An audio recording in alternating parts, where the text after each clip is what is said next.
Oi, gente! Bem-vindos ao Turno da Noite, onde as coisas sinistras acontecem.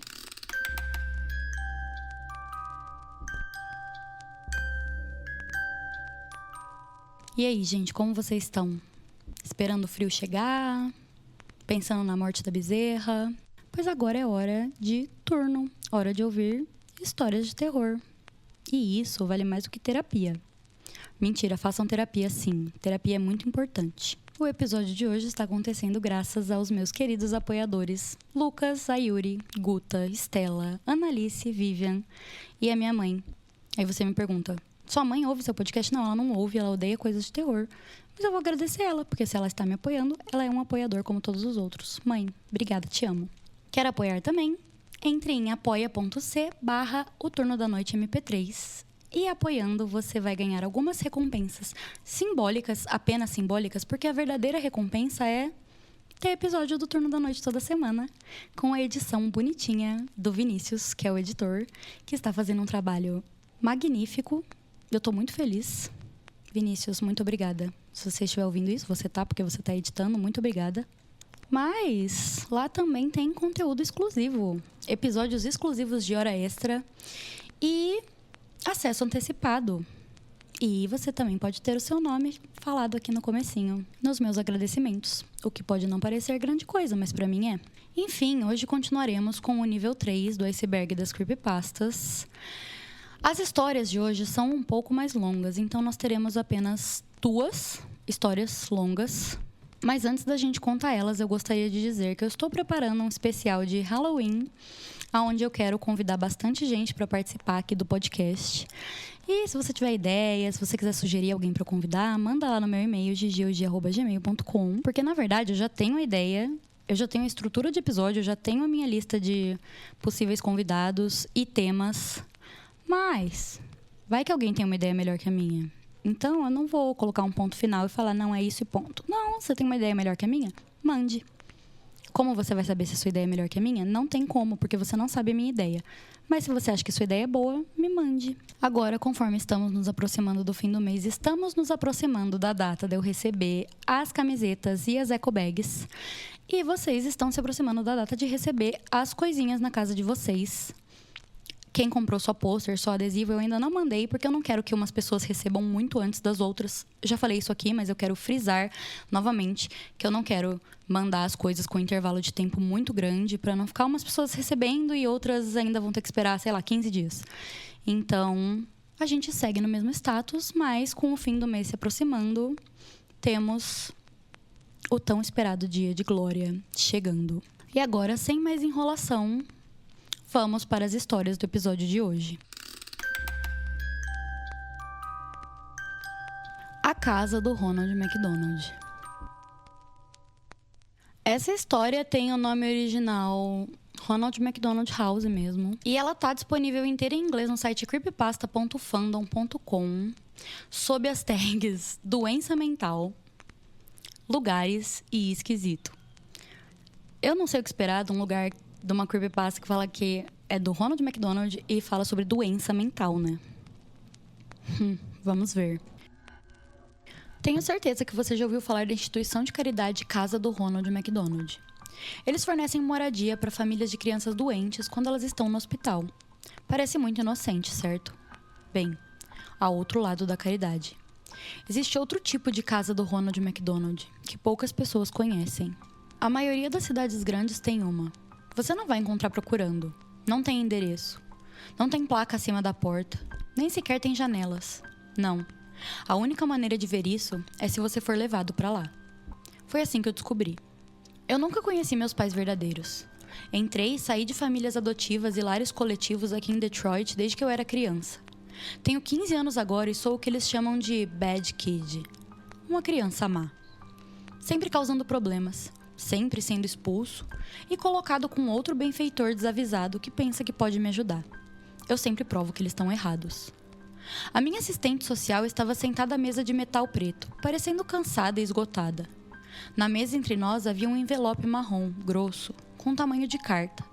Era o meu arquivo de caso. Bem, a sua reputação o precedeu, disse ela. E agora você só tem 2 opções.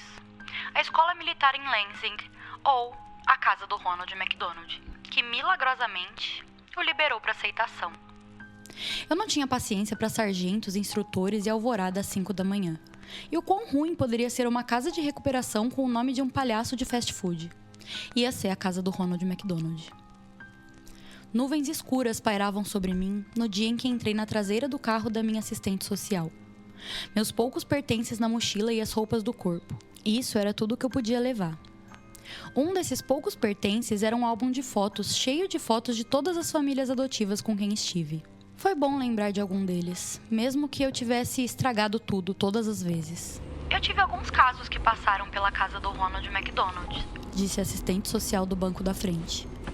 As coisas correram tão bem para aquelas crianças. Eu nunca precisei transferir elas para outro lugar. Na verdade, a Câmara assumiu os arquivos dos casos e tudo mais.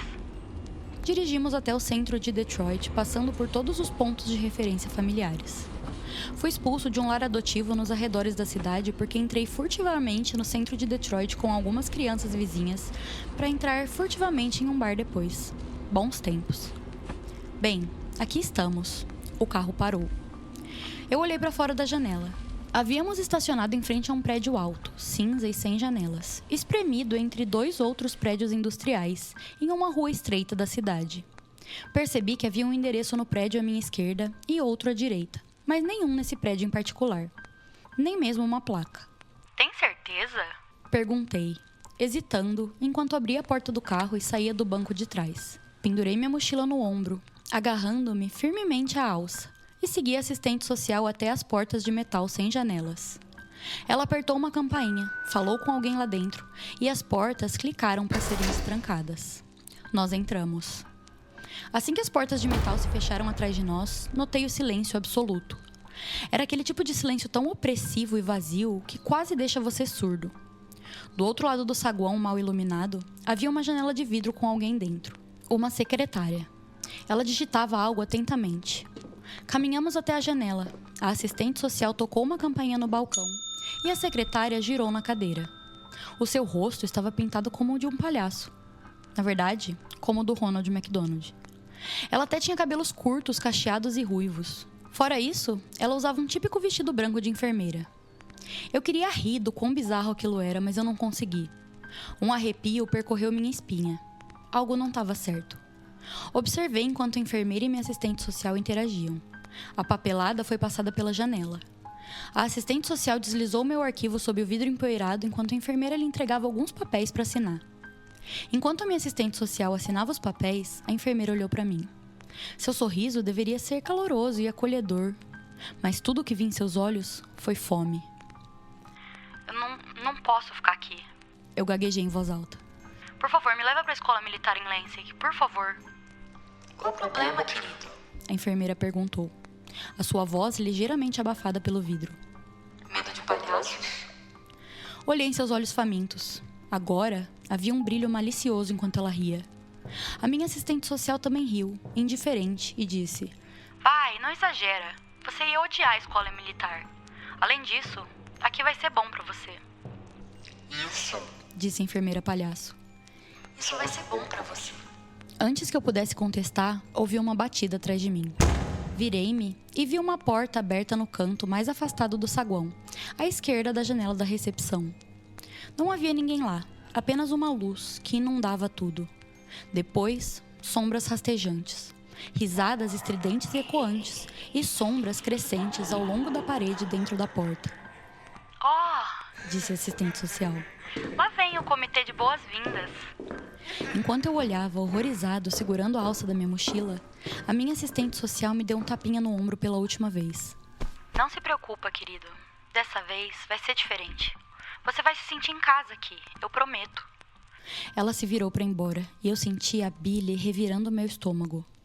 Não! Eu disse desesperadamente. Você não pode me deixar aqui. Ah, não, eu preciso ir. Eu nunca gostei de palhaços. E com isso, ela me deixou lá atrás. As portas de metal bateram atrás dela e eu fiquei sozinha. Fiquei de frente para a porta aberta perto da recepção novamente. As sombras quase entraram na sala e as risadas estridentes enchiam o saguão de som. Corri para as portas da frente. Eu bati, puxei, empurrei, gritei. Gritei por ajuda, gritei pela minha assistente social. Eu gritei por alguém, por favor, alguém, pelo amor de Deus. Virei-me e vi a enfermeira atrás do vidro sorrindo para mim novamente. Então, eles entraram. Um grupo inteiro de enfermeiras risonhas com caras de palhaço e cabelos ruivos. Alguns eram homens, outros mulheres, mas todos tinham a mesma maquiagem aterrorizante de Ronald McDonald. E na penumbra do saguão, pude ver o brilho das ferramentas de metal em suas mãos. Na retaguarda estava uma dupla de enfermeiras palhaço, carregando uma mesa de metal cheia de restrições. Saiam de perto de mim, eu gritei. Bati nas portas de metal novamente. Por favor, alguém me deixa sair daqui. Eles me cercaram. Me agarraram enquanto eu me debatia e gritava e tentava me afastar. Riam enquanto eu chutava e me contorcia. Eles me jogaram naquela maca e me amarraram. Olhei em volta, descontroladamente. Eu estava cercado. Por favor, me deixe embora. Eu gritei, girando e puxando as restrições. Eles me levaram pela porta aberta e por um corredor branco, aparentemente interminável. Eles riam e riam e riam. Eles balançavam seus bisturis, lâminas e agulhas brilhantes a poucos centímetros do meu rosto, só para me fazer estremecer e gritar. Isso os fazia rir ainda mais. A última coisa que eu me lembro, antes de um deles finalmente me injetar, foram as mãos. Dedos enluvados cutucaram minha boca e puxaram meus lábios, distorcendo os meus gritos e forçando um sorriso anormal em meu rosto suado e coberto de lágrimas. Hálito quente e rançoso estava em meu rosto, e uma voz, sussurrada e pervertida, pronunciou as palavras. Adoramos ver você sorrir. Então, à medida que a risada maníaca parecia deformar-se e diminuir como um toca-discos moribundo, tudo escureceu. Abri os olhos e fiquei cego pelas luzes brilhantes acima. Protegendo meu olhar grogue das lâmpadas fluorescentes, me virei para o lado e olhei em volta. Uma cela. Paredes altas e brancas, cobertas de arranhões e manchas. Havia um pequeno ralo no canto do chão. Meu banheiro, talvez. Uma porta sem janelas. E no chão, perto da porta, minha mochila. Tentei me sentar. O meu corpo doeu e, no momento em que eu fiquei em pé, a minha visão começou a girar. Eu me perguntei com o que eles me drogaram. Percebi que eu estava tremendo. Eu olhei para baixo. Não estava mais usando minhas próprias roupas. Eu estava usando uma camisola de hospital suja e rasgada, amarela brilhante, com estampas de cabeças do Ronald McDonald por toda a parte. E nada por baixo. Ouvi sons fracos e abafados vindo de algum lugar do prédio. Pareciam gritos. Tentei ficar de pé, mas não consegui manter o equilíbrio. A minha visão estava começando a se estabilizar, mas o meu corpo ainda mole igual borracha. Caí de joelhos e rastejei até minha mochila. Antes de chegar lá, eu tentei abrir a porta, mas como esperado, estava trancada. Caí no chão ao lado da minha mochila e abri o zíper. Tudo o que restou dentro foi o álbum de fotos. Eles levaram meus cadernos, canetas e meu celular, óbvio. Eu cansadamente abri o álbum de fotos. Em vez das fotos que estavam lá, fotos minhas com as minhas famílias adotivas anteriores, fotos em que tentei parecer feliz e esperançoso, mesmo sabendo que eu não estaria lá por muito tempo. Em vez dessas fotos, havia fotos da cena do crime. E em cada uma, eu reconheci uma das minhas antigas famílias adotivas, brutalmente assassinada e coberta de sangue. O meu coração disparou e o meu estômago se embrulhou. Comecei a virar as páginas mais rápido. Cada página uma nova foto, uma nova família, uma nova carnificina. Reconheci seus rostos e o interior de suas casas. Eu convivi com essas pessoas e agora elas estavam todas mortas. Cheguei às últimas páginas. Havia uma foto de uma casa à noite. Depois, uma janela daquela casa. Depois, dentro da casa, um corredor escuro com luz vindo de uma porta. Depois, uma foto da minha assistente social escovando os dentes no espelho do banheiro. Depois, uma foto dela olhando horrorizada para a câmera. Depois, uma foto dela, nua, coberta com o próprio sangue, contorcida em uma posição não natural na banheira. Virei para a última página. Escrito na contracapa do álbum de fotos haviam 3 palavras. Você nunca existiu. Senti novamente a bile subir em meu estômago. Joguei aquele livro no chão e rastejei até o buraco do chão, aquele ralo, e vomitei.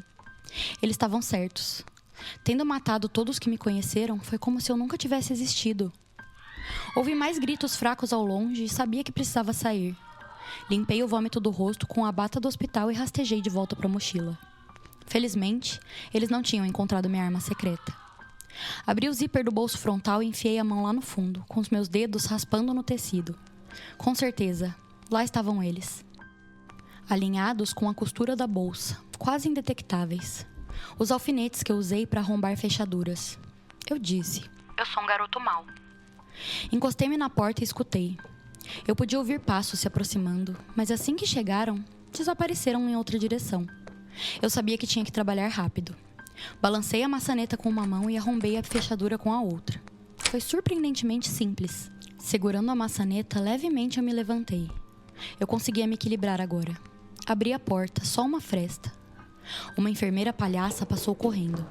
Meu coração quase parou, mas seus passos não diminuíram e nem mudaram, e logo desapareceram. Ela nem me notou. Coloquei a minha cabeça para fora da porta. Haviam corredores brancos aparentemente intermináveis em todas as direções. Os gritos distantes eram mais altos agora e vinham de todos os lados. Respirando fundo, entrei no corredor e fechei a porta atrás de mim. Decidi ir para a direita. Ao passar por portas idênticas àquelas onde eu estava, ouvi gritos e soluços. Parei por um momento em uma porta e ouvi o choro de uma criança lá dentro.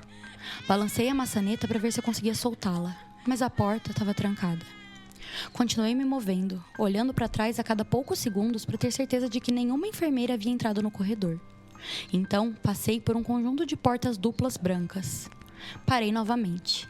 A palavra Play Place estava escrita em letras altas e finas na largura de ambas as portas. Ouvi mais gritos vindo de dentro, gritos de várias pessoas e risadas. A risada louca e estridente das enfermeiras palhaças. Estremeci. Eu estava com medo de descobrir que tipo de tortura estava acontecendo lá dentro. E eu sabia que eu tinha que continuar andando. Vi uma porta à frente com um símbolo de escada e fui em direção a ela. Ao abrir a porta, olhei para trás e vi duas enfermeiras palhaças emergindo da sala do Play Place. Suas roupas brancas de enfermeira estavam cobertas de manchas de sangue.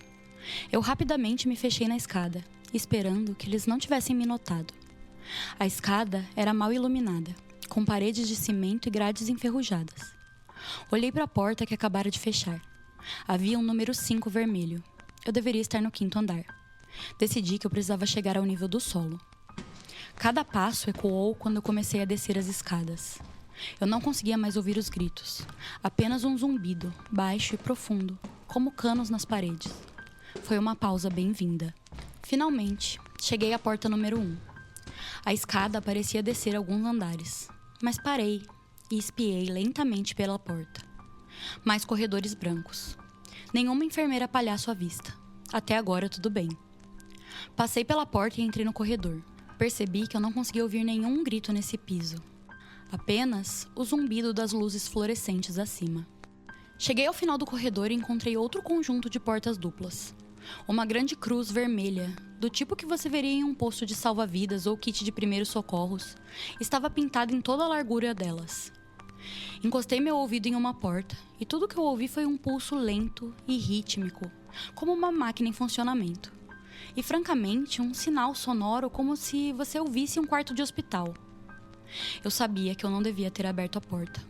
Eu sabia que essa não era a saída, que eu deveria continuar procurando, mas eu tinha que ver. Eu girei a maçaneta. Não estava trancada e eu espiei lá dentro.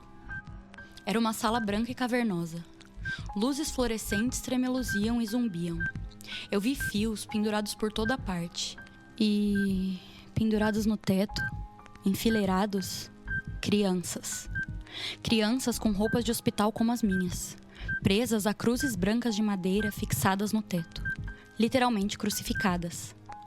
Elas em silêncio, com as cabeças inclinadas para frente, os olhos fechados ou olhando para o nada.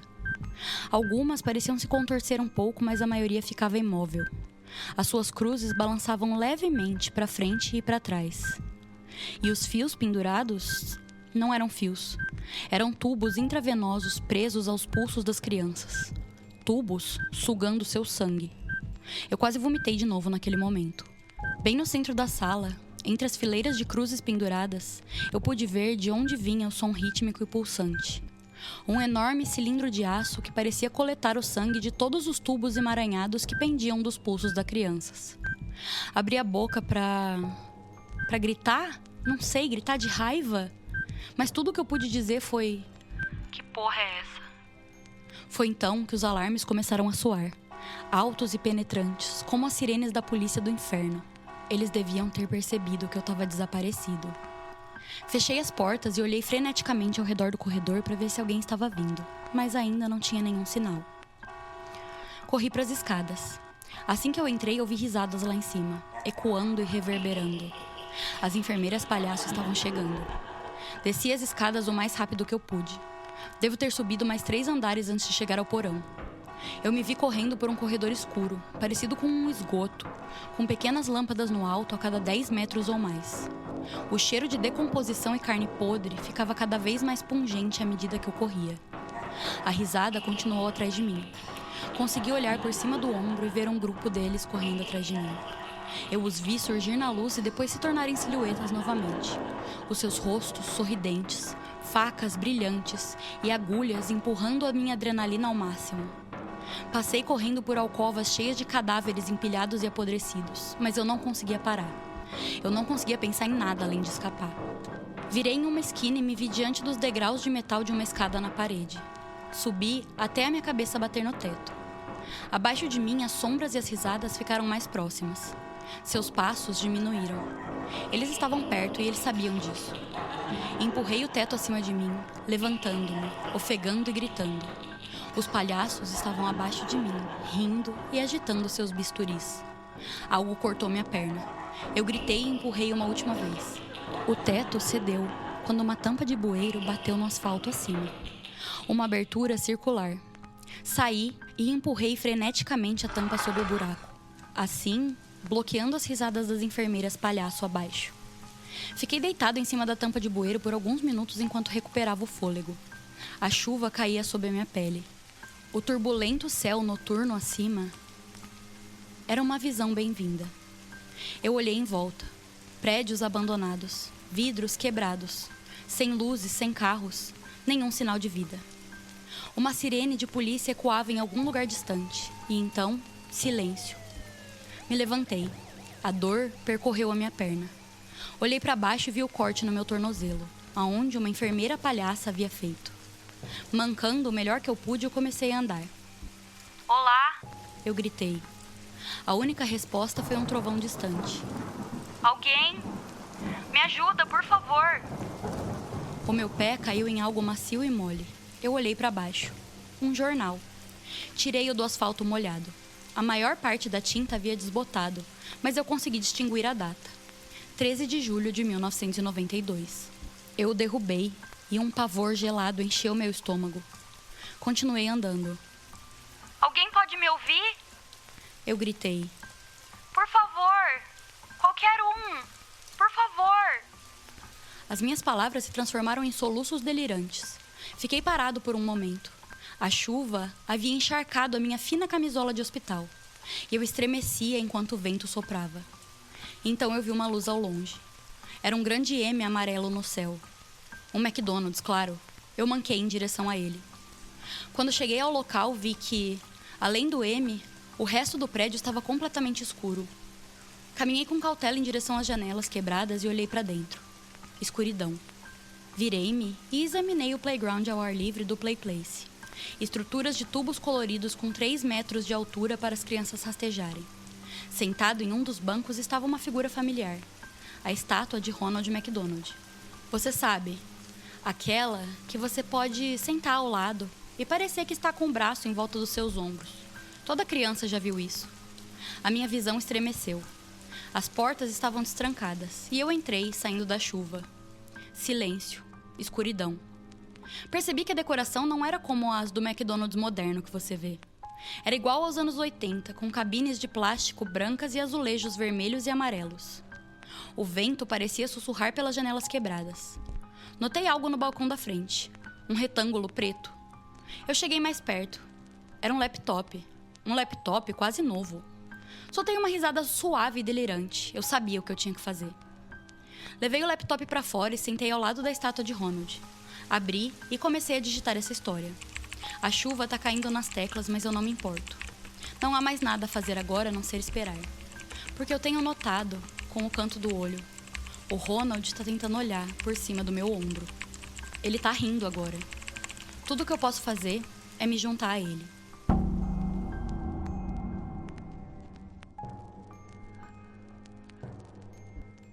Agora vocês me explicam como que eu vou achar uma história do Ronald McDonald assustadora, gente. Não dá. Quando ele descreveu o lugar, nossa, veio uma referência na minha cabeça que eu vou entregar aqui, que eu sou uma idosa, tá? Mas vocês lembram no episódio dos Padrinhos Mágicos, onde os duendes querem converter o Flap Bob ao mundo cinza, e aí o Flap Bob tem aquele lugar de diversão e aí fica tudo cinza? Parecia isso, só que ao invés de ser o Flap Bob, era o Ronald McDonald. Ei, Flap Bob, olha que situação. Eles te usaram apenas como um peão. As suas roupas de palhaço, eles tiraram sem razão. Cai na real, isso não é diversão. E aí você descobre que, na verdade, quem escreveu essa creepypasta foi o Joaquim Phoenix, numa tentativa de promover o seu documentário Terráqueos, que é um documentário sobre veganismo e sobre a cultura do fast food. Então ele escreveu essa história para conseguir recrutar adolescentes para se juntarem a ele e odiarem o McDonald's. Brincadeiras à parte, a história é bem escrita, mas não dá para levar a sério.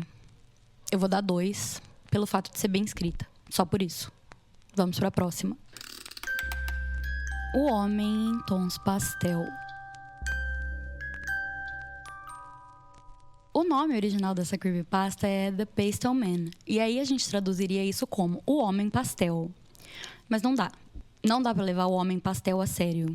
Então ele vai ter que ser o Homem em Tons Pastel. Eu espero que vocês compreendam essa necessidade de tirar a literalidade da tradução e fazer uma adaptação pra gente conseguir levar a sério, né? Porque o Homem Pastel é foda. De qualquer forma, essa creepypasta foi escrita por um homem chamado Vincent Van Nakava. Fazia muito tempo que eu não via creepypasta com o autor original.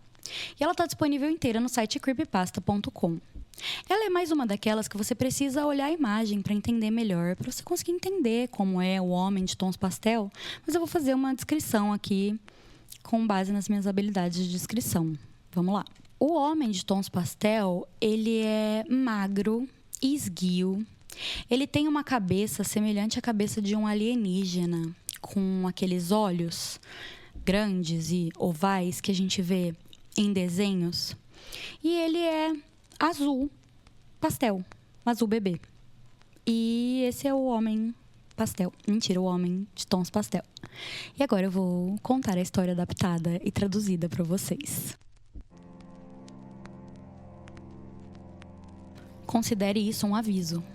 Caso isso aconteça com você durante algum momento de fraqueza, como aconteceu comigo há tantos anos, diga não ao homem em tons pastel. Não importa o quanto você ame a pessoa que ele promete ajudar. Nada vale o que ele deseja em troca. Digo isso na esperança de que você não cometa o mesmo erro que eu cometi naquela noite fria de inverno, ajoelhado ao lado do corpo contorcido do meu pai, no chão da sala. Foi em 1997 quando eu encontrei a criatura pela primeira vez, e desde então não se passou um dia sem que o seu rosto horrível não assombrasse os meus pensamentos. Eu era um adolescente na época, mas eu vejo aquela noite como a noite em que minha infância morreu, corrompida e violada por uma fera infernal e insensível, com pele azul clara. Embora tenha acontecido anos atrás, ainda me lembro vividamente dos acontecimentos daquele fatídico primeiro encontro. Eu poderia até dizer o que eu e meu pai estávamos vestindo, o recheio da pizza que comíamos, até mesmo o placar do jogo de futebol que estava passando na TV. Foi por volta do intervalo que a fala do meu pai começou a ficar arrastada, o que eu achei estranho, já que ele estava tomando a mesma garrafa de cerveja desde o início do jogo. Mais estranho ainda, eu já tinha visto beber um pacote de 6 cervejas sozinho no passado, sem sequer parecer embriagado. Então, eu não conseguia entender como uma única bebida poderia ter tal efeito sobre ele. Eu percebi que não era o álcool quando metade do seu corpo ficou mole e ele escorregou do sofá. Perguntei-lhe se ele estava bem, mas suas palavras agora se tornaram incompreensíveis. Peguei o telefone da mesa de centro e disquei 190. 190, qual a sua emergência? Eu acho que meu pai tá tendo um derrame. O pensamento só passou pela minha cabeça 1 segundo antes da operadora atender o telefone. Ok, nós temos o seu endereço. Uma ambulância tá a caminho e deve estar aí em breve. Ele ainda tá consciente? Sim, ele tá, mas eu não consigo entender nada que ele fala. Sons confusos e sem sentido saíam da boca do meu pai. Eu tava com medo. Ele era tudo o que eu tinha. A minha mãe faleceu quando eu era bebê, então eu nunca tive a chance de conhecê-la. Mas meu pai sempre esteve lá por mim, fazendo um bom trabalho por 2 pais. Se eu o perdesse, eu ficaria sozinho. Isso é normal com derrames. Que bom que ele tá acordado. E aí eu não ouvi o resto, porque eu deixei cair o telefone. Eu tava tendo um daqueles momentos em que tudo fica em segundo plano, enquanto o mundo fica em total silêncio. O jogo de futebol passando na televisão, a telefonista me dando instruções pelo telefone, até o som da voz do meu pai enquanto ele chorava e balbuciava em agonia no tapete tornou-se um ruído, dissolvendo-se no ar enquanto eu perdia toda a consciência do que me rodeava. Toda a minha atenção e foco agora estavam em uma coisa: a horrível abominação que estava na minha cozinha, observando eu e meu pai com um sorriso torto em um rosto nojento. Sua cabeça, por pouco, não passou os 2,7 metros de altura da nossa cozinha. Enquanto ele se movia de um lado para o outro, remexendo-se de ansiedade como uma criança tonta, na aula do último dia de aula, esperando o último sinal para sinalizar que as férias de verão chegaram. A pele azul pastel que cobria todo o seu corpo, desde a cabeça da criatura até os pés horríveis e sujos, parecia desgastada e enrugada como couro que havia sido deixado ao sol por dias. Pendurada em sua moldura longa e esbelta, havia uma bolsa marrom simples com costura preta. Ele acariciou levemente a alça de sua bolsa com um dedo longo, enquanto olhava com uma expressão ansiosa no rosto. A princípio, pensei que eu tinha enlouquecido ao ver o meu pai sofrer um derrame, mas quanto mais a monstruosidade se aproximava de nós, mais eu percebia que não era uma alucinação. Ele abaixou a cabeça sob a luminária da sala e passou uma perna esguia por cima do sofá. Embora a monstruosa aberração da natureza fosse claramente bípede, ele ficou de 4 e parecia estar nos perseguindo como um animal selvagem caçando sua presa. Eu deveria estar apavorado, mas o sorriso horrível em seu rosto horrível me fez sentir mais raiva do que medo daquela coisa. Era como se estivesse sentindo prazer com a miséria do meu pai. Mais perto ainda, ele se aproximou e eu agarrei a mão do meu pai em desespero, em alguma tentativa velada de protegê-lo. A criatura parou seu rosto a poucos centímetros do meu, antes de voltar sua atenção para o meu pai. Eu posso salvá-lo, se você quiser. Eu fui trazido de volta. Tinha me preparado para coisa terrível que arrancaria um pedaço de carne do meu rosto com os dentes ou me cortaria com as suas unhas pretas e crocantes. Mas falar comigo era a última coisa que eu esperava. Ele tá morrendo, mas eu posso salvá-lo, se você quiser. Fiquei ali sentado, boquiaberto, embalando a cabeça do meu pai no braço e olhando para os 2 olhos rosados e bulbosos que ocupavam mais de 1/3 do rosto da coisa nojenta. Lembro-me de pensar que eles me lembravam ovos de Páscoa. Uma conexão bizarra que minha mente deveria fazer dada a situação. Ele ficou de pé, e mais uma vez me lembrei do quão imponente a criatura realmente era. Ele me disse seu nome, que não me atrevo a repetir, porque também explicou que pronunciá-lo é a melhor forma de invocar a fera. No restante da minha história, vou me referir a essa entidade apenas como o Homem em Tons Pastel. Apenas um nome que inventei devido à pigmentação da sua pele e ao tom claro de rosa que era a cor de seus olhos. Isso, por alguma razão, dar à criatura um nome bobo sempre me ajudou a sentir menos medo dela, mas não muito menos. Finalmente, a minha mente se recuperou o suficiente do choque para me permitir gaguejar algumas palavras. O que você quer dizer com você poderia salvá-lo? Bem, meu jovem, a minha especialidade é fazer acordos. A sua voz era surpreendentemente angelical, como 1000 coros cantando em uníssono. Se alguém fechasse os olhos enquanto a criatura falava com eles, eles poderiam imaginar que estavam ouvindo um serafim, não um monstro horrível que exibia um sorriso depravado na minha sala de estar. No entanto, sua voz extraordinária só conseguiu me deixar ainda mais desconfortável. Não era certo que algo tão belo pertencesse a uma criatura tão repulsiva. O Homem em Tons Pastel apontou para sua mochila. Eu tenho a capacidade de salvar a vida do seu pai, mas você tem que concordar em fazer um acordo comigo. Tá, mas que tipo de acordo? Tudo acontece por uma razão, até a morte.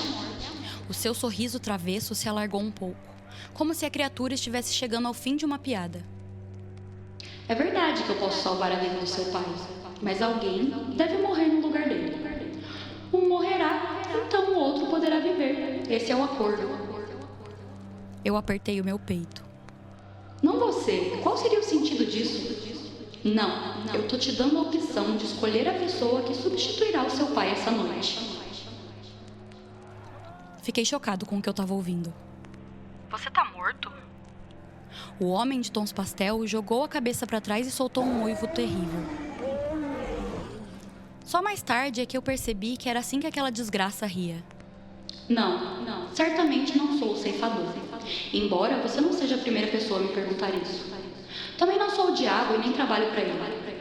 Digamos apenas que sou um contratante independente, certo? 2 pequenos buracos que ficavam no centro do seu rosto, na ausência de nariz, alargaram-se satisfeitos com a sua explicação. Eu posso escolher qualquer um? Bem, não qualquer um. Isso não seria muito divertido, seria? Eu pude ver uma fileira de dentes de tubarão escondidos em sua boca enquanto ele separava os lábios para falar. O substituto do seu pai deve ser outra pessoa da sua vida. Eu não sou um assassino. A minha voz era minúscula. Quase não escapou da minha boca. Olhei de volta para o meu pai. Ele havia perdido a consciência e sua pele estava ficando pálida. Eu não acho que eu poderia matar alguém que eu conheço. Você não precisa matar ninguém, meu jovem. A criatura astuta estava entrando em seu tom final. Tudo o que você precisa fazer é me dizer quem você quer morto e eu farei o resto. Certamente, deve haver alguém que você não se importaria de tirar da sua vida. Uma professora, uma ex-namorada, talvez algum inimigo da escola. Sim, tinha. E eu tinha fantasiado sobre isso muitas vezes, mas nunca, nem em meus sonhos mais loucos, eu teria agido de acordo. Todo mundo tem uma pessoa na sua vida que é tóxica. Alguém que torna mais difícil acordar de manhã. E eu certamente não era uma exceção. Walter Flanagan. Murmurei baixinho. Quem? Walter Flanagan. Ele é o cara da escola que me deu isso. Levantei minha camiseta e mostrei o hematoma em forma de mão em meu peito que o Walter me causou durante uma de suas infames sessões de trote no vestiário no início daquela semana. Ele tá me enfiando em armários e me batendo desde que eu era calouro. O corpo docente não faz nada porque ele é o melhor jogador de futebol da história da nossa escola. Ele é um recruta 5 estrelas que vai para uma grande faculdade no próximo ano. A ESPN até fez uma reportagem sobre ele. O homem de tons pastel começou a rir sozinho. De alguma forma, ele arregalou ainda mais seus já enormes olhos cor-de-rosa e então se agachou para ficar cara a cara comigo novamente. Qual é a graça de ser rei se você não tem servos para atormentar, hein? Bem, eu tô cansado de ser atormentado. Então vai, mata ele, antes que eu mude de ideia. O homem de tons pastel estendeu a mão enorme e envolveu meu rosto com seus longos dedos. O sorriso que ele exibia, desde que eu coloquei os olhos dele na primeira vez, foi substituído por uma carranca. Você não me diz o que fazer. Estamos entendidos? Balancei a cabeça timidamente. O aperto que tinha no meu rosto era tão forte. Entendi naquele momento que, se quisesse, a criatura poderia facilmente quebrar meu pescoço ou esmagar o meu crânio como um ovo. Bom, porque não é tão simples, meu jovem. Há medidas que devem ser tomadas. Medidas? Sim, medidas. Um sorriso brincalhão mais uma vez retornou ao rosto do homem de tons pastel. Você terá que estar presente quando esse Walter Flanagan morrer. Na verdade, eu preciso que você me convoque. Caso contrário, eu não poderei cumprir a minha parte do trato. Deixe o garoto sozinho e fale meu nome. Você deve vê-lo morrer ao nascer do sol, ou estará violando os termos do nosso acordo. Então, temos um acordo? Balancei a cabeça novamente e o monstro soltou meu rosto antes de agarrar minha mão. Suas patas gigantes engoliram minha palma enquanto apertávamos elas para consolidar o acordo. Excelente. Com este aperto de mão, o nosso acordo é vinculativo, meu jovem. Observei com curiosidade enquanto o homem de tons pastel enfiou a mão na bolsa e remexeu até encontrar o que procurava. Entre seus dedos repugnantes, ele segurava um inseto de aparência estranha, do tamanho de uma moeda. O inseto bateu as asas na tentativa de fugir, mas não conseguiu escapar das garras do homem de tons pastel. Com a outra mão, ele pressionou o queixo do meu pai para abrir a boca. O que você tá fazendo? Eu perguntei, mas o homem de tons pastel não respondeu. Em seguida, ele enfiou violentamente o inseto na boca do meu pai, prendendo-o no esôfago com seus dedos imundos. O homem de tons pastel levantou-se mais uma vez. Pronto. O contrato está assinado. O seu pai se recuperará totalmente. Agora é sua vez. Lembre-se, o menino morre ao nascer do sol, ou o acordo será cancelado. Ele virou as costas para mim e começou a deslizar para longe. E se eu mudar de ideia? Perguntei. A criatura parou quase no meio do caminho e se virou. Novamente, o seu sorriso foi suplantado por um terrível sorriso de escárnio. Eu me senti ainda menos seguro do que quando ele estava segurando meu rosto com força antes. A saúde do seu pai já foi restaurada, então alguém deve substituí-lo. Um deve morrer para que o outro viva. Esse era o acordo. Se você não cumprir a sua parte no trato, esse alguém será você. Pode acreditar quando eu digo, jovem. Eu não precisarei ser convocado depois que o nosso acordo for quebrado. Eu irei até você, e isso é uma promessa. E quando eu fizer isso, você vai desejar nunca ter cruzado meu caminho. Com isso, ele continuou saindo pela cozinha e pela porta dos fundos. Eu corri atrás dele, mas quando eu cheguei ao quintal, a coisa havia desaparecido. Foi então que avistei as luzes da ambulância, quando ela parou do outro lado da rua da minha casa. Fiz sinal para os paramédicos e os levei até meu pai. Não foi difícil encontrar Walter. Eu sabia exatamente onde ele estaria, mas perdi completamente a noção do tempo enquanto esperava notícias dos médicos do meu pai na UTI. Tive que correr para a casa de Ed Gillen. Os pais de Ed estavam fora da cidade e ele passou a semana inteira conversando na escola sobre o Rager que planejava lançar. Haviam 2 coisas que eu sabia sobre o Walter. 1. Ed era o seu melhor amigo. 2. Ele nunca faltou a uma festa. Era por volta das 3:30 da manhã quando estacionei meu carro na rua do Ed. Estacionei um pouco mais adiante da casa dele para não ser visto. Como eu fiquei preso no hospital, temi ter perdido a chance de pegar Walter. Mas as minhas preocupações foram aliviadas quando eu vi a sua caminhonete ainda estacionada na garagem. Outro pensamento passou pela minha cabeça. E se o Walter tivesse ficado muito bêbado e desmaiado? Tentei pensar em uma maneira de entrar no Ed e deixar o Walter sozinho por tempo suficiente para que o homem de tons pastel fizesse o que tinha planejado.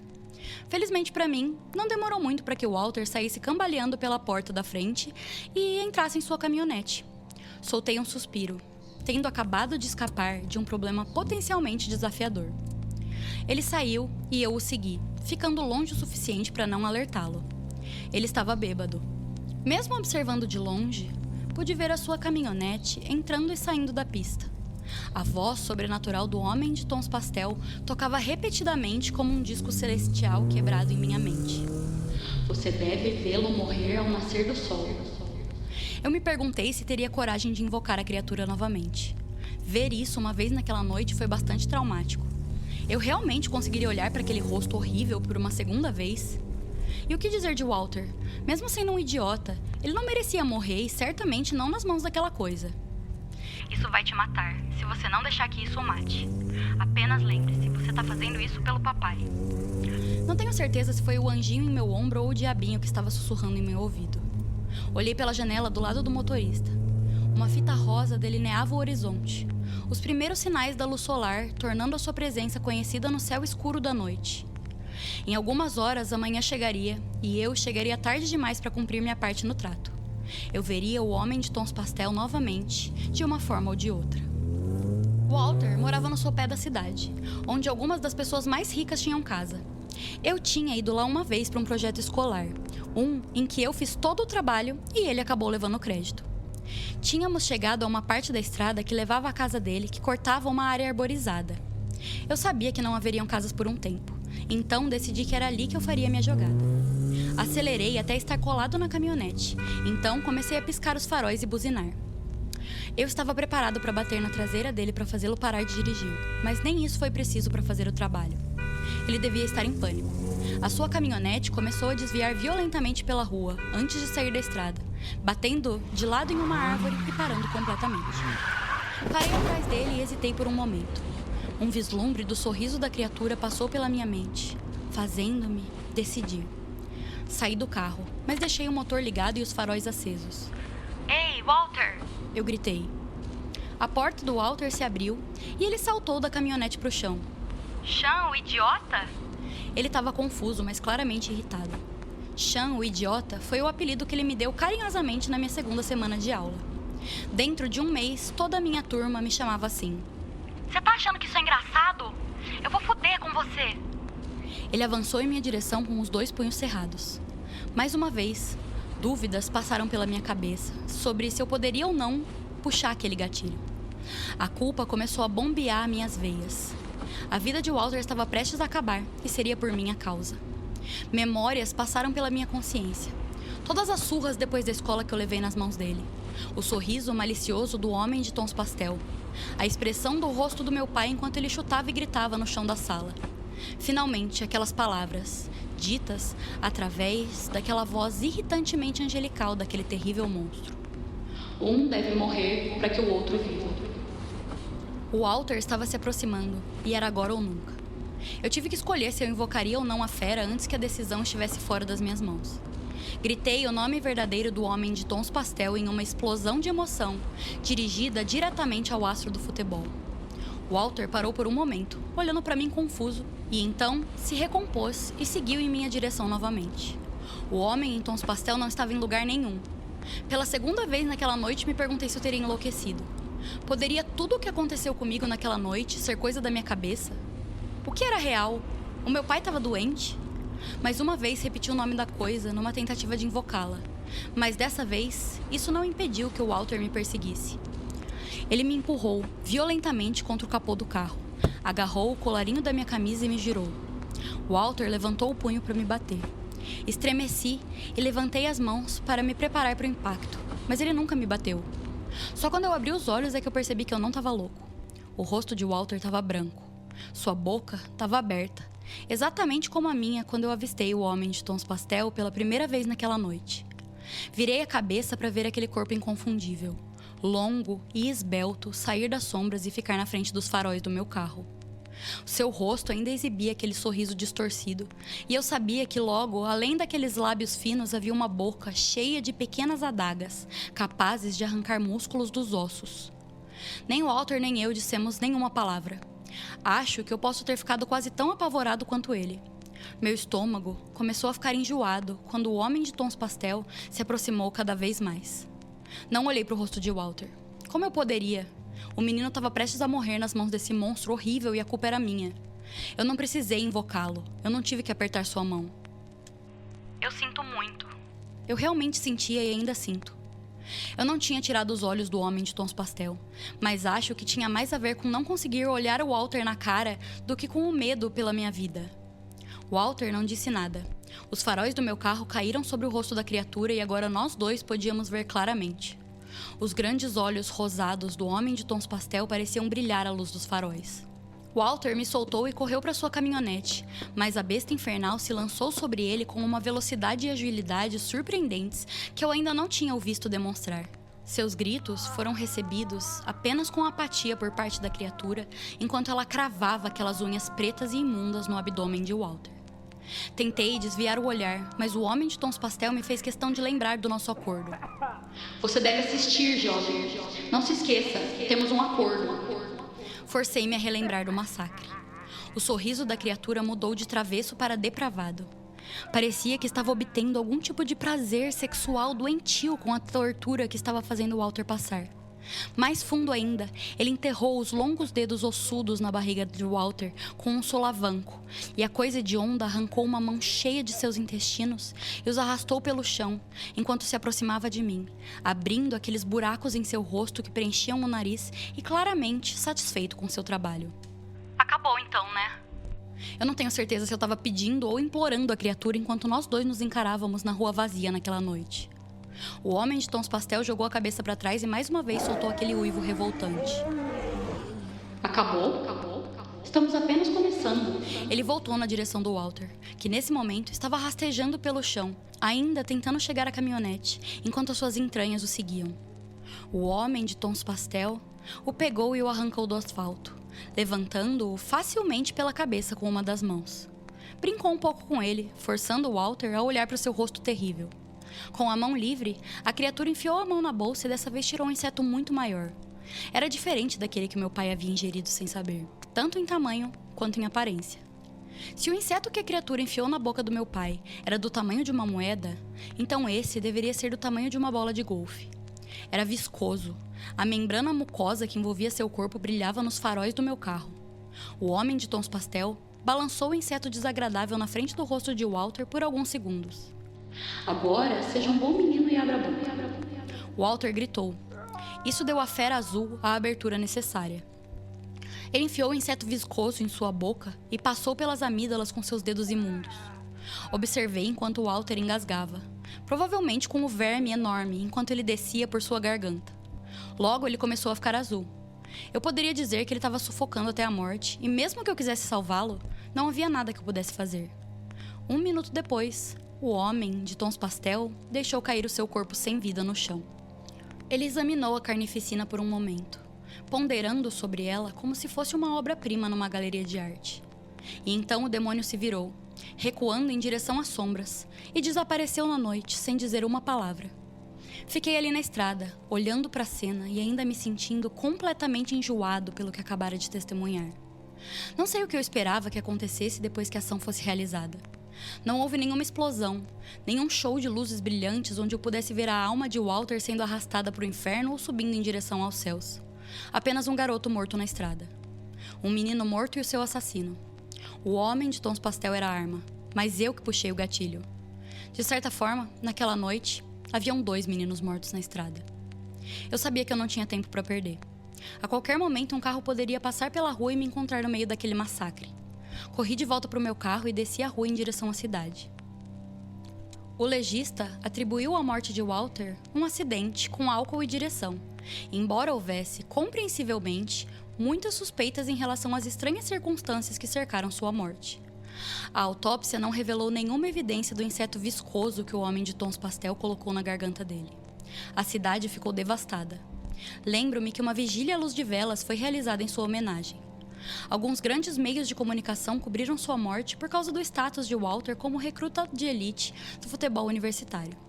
O meu pai se recuperou totalmente e apenas alguns dias depois do derrame, recebeu alta do hospital.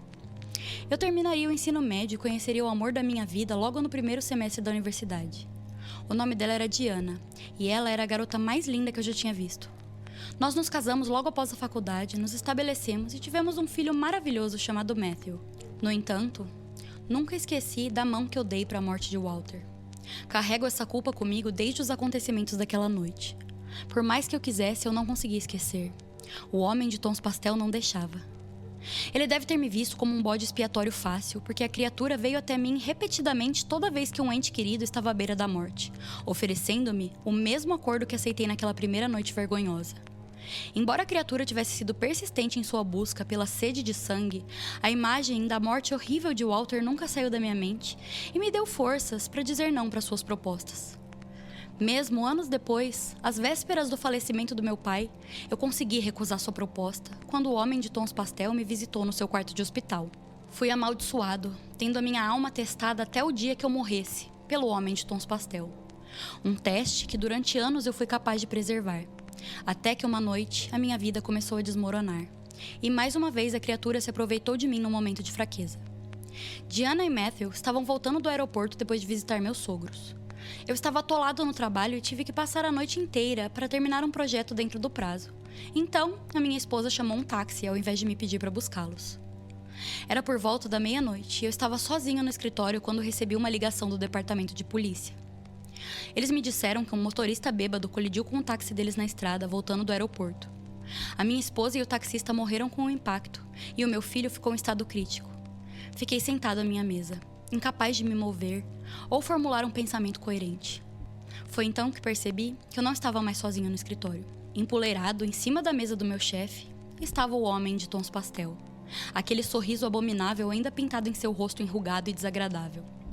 Não foi necessário fazer uma oferta. Acredito que isso a criatura já sabia. Você pode salvá-los? Eu perguntei. Sim e não. O que você quer dizer? Só fala. O sorriso malicioso do homem de tons pastel desapareceu, e eu percebi que ele não estava satisfeito com meu tom de voz. Memórias do aperto que tive em meu rosto na última vez que exigi algo da criatura sangraram na minha consciência. Talvez tenha percebido que eu já havia passado do ponto das ameaças, porque ao invés de me atacar, como a criatura havia feito no passado, ela resolveu esclarecer sua resposta enigmática. Não posso tirar alguém das garras da morte, apenas salvá-lo antes que ela o domine. A sua esposa morreu. Faça as pazes com esse fato. A vida do seu filho, por outro lado, pode ser salva. Por um preço, claro. A minha mente revirou. Eu não conseguia pensar em uma única pessoa na minha vida que merecesse morrer nas mãos daquela monstruosidade azul clara. Mesmo alguém tão horrível como o Walter não merecia o destino horrível que recebeu naquela noite, devido à minha má decisão.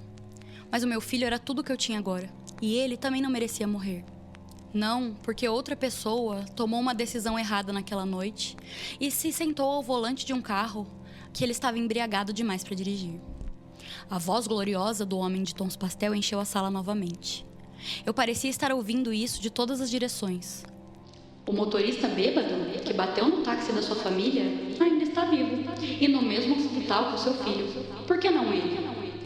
Pela primeira vez naquela noite, olhei dentro dos grandes olhos rosados da criatura. Você disse que tem que ser alguém que eu conheço. Semântica. Só precisa ser alguém que impactou diretamente sua vida. No momento em que ele bateu com o carro no táxi da sua esposa e do seu filho, ele se tornou um candidato.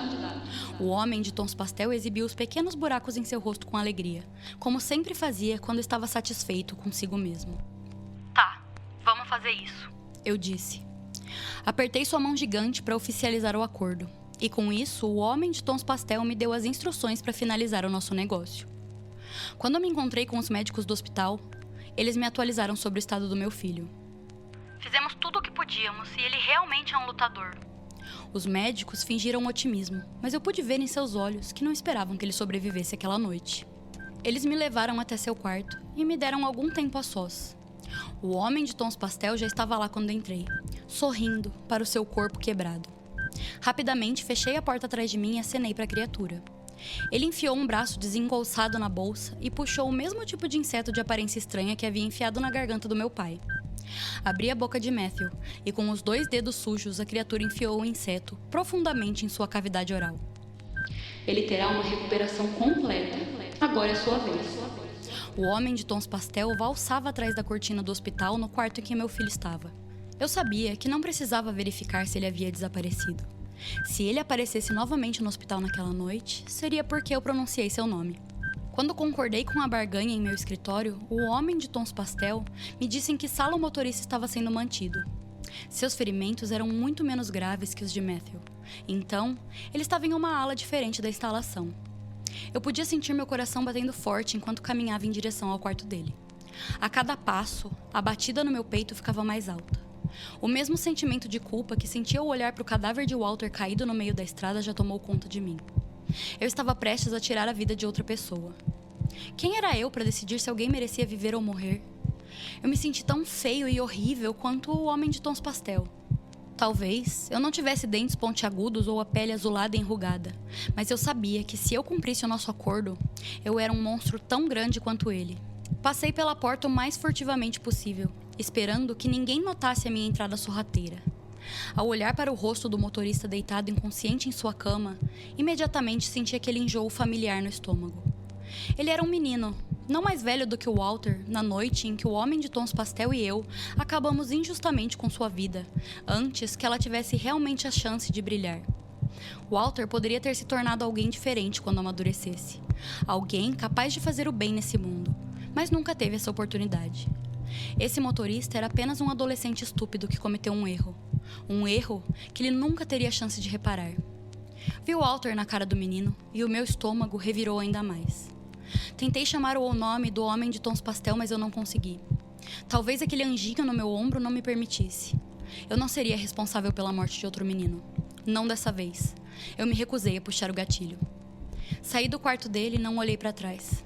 Passei o resto da noite sentado ao lado da cama do meu filho. Os primeiros raios de sol da manhã penetraram no quarto do hospital de Matthew e me chamaram a atenção.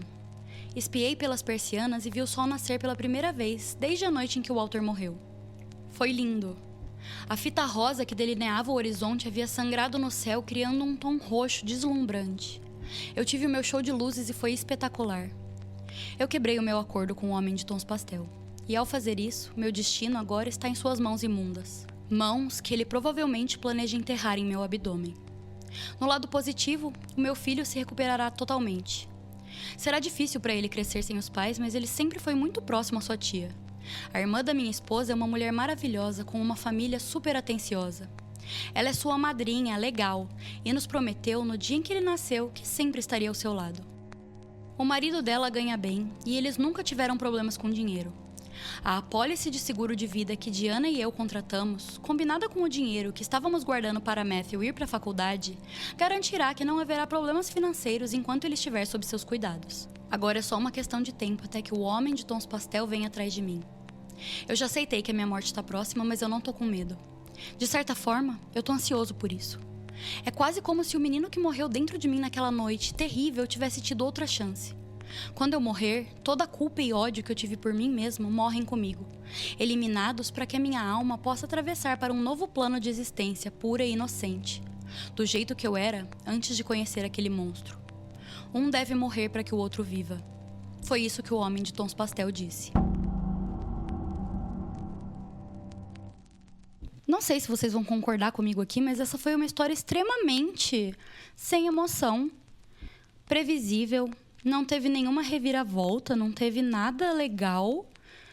Eles construíram um personagem super interessante, que é o Homem de Tons Pastel, que tem uma aparência super bizarra, que faz negócios, faz acordos.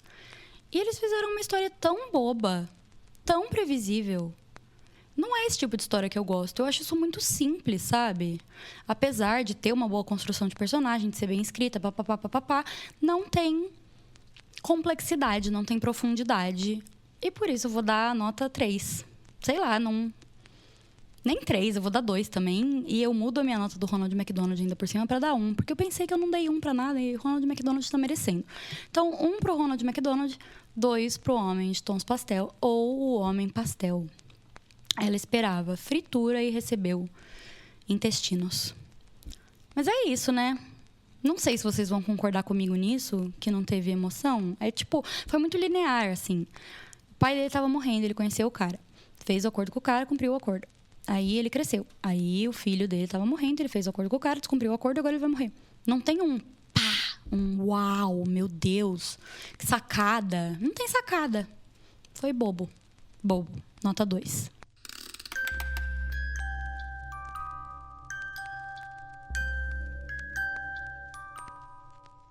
E este foi o episódio de hoje do Turno da Noite. Chato, né? Eu fico triste quando... Poxa, um episódio longo desse e não tem nenhuma história que eu tenha falado... Nossa, foda. Porra, é isso. Nenhum. Aí, gente, pro meu ouvinte que me mandou uma mensagem falando que eu podia segurar nos palavrões. Eu peço desculpa. Eu não consigo, é mais forte que eu. Soltei um monte agora. Enfim, a palavra do dia é decepção. Estou decepcionada. Eu criei expectativas em cima de creepypastas e elas não atenderam minhas expectativas e agora eu vou dormir chorando em posição fetal. E eu espero que vocês não deixem de comer, não deixem de lavar a louça, arrumar a casa, não deixem de trabalhar só porque essa semana tivemos histórias mal escritas. Outubro está se aproximando, é o mês de Halloween, é um mês muito especial para nós, emos góticos, terrorzeiros, degenerados e entusiastas da degeneração. E é isso, hoje a gente se despede com esse clima de tristeza, clima fúnebre. Descanse em paz, episódio de hoje. Um beijo e até a próxima.